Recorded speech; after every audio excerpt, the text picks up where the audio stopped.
So what are the kind of restrictions?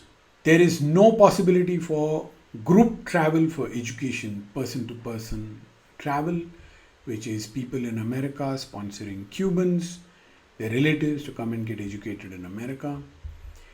There is a prohibition on U-turn transactions, and we will examine U-turn transactions a little bit more to understand what they are. They have application not just in Cuba. We have the blocking of certain transactions, and we need to understand in blocking well, because there are other countries where blocking regulations apply. We need to know how that works. Rejecting transactions is relatively simple compared to blocking. Do not transact.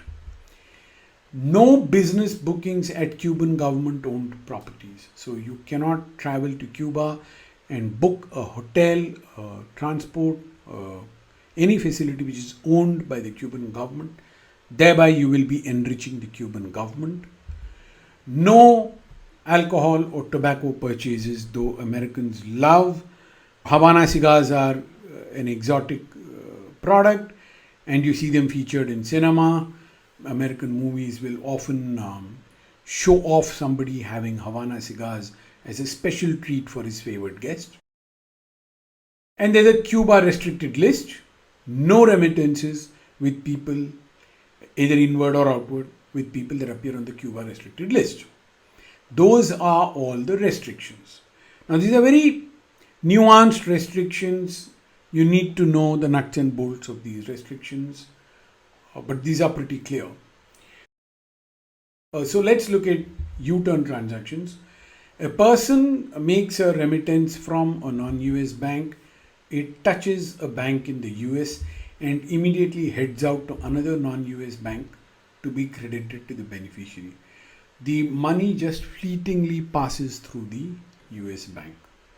A U-turn transaction, the U shape shows the money coming in and leaving, and this kind of use of US banking to conduit money from a payer to a recipient, from a non-US bank to a non-US bank, touching a US bank, is called a U-turn transaction and is explicitly prohibited in the case of Cuba.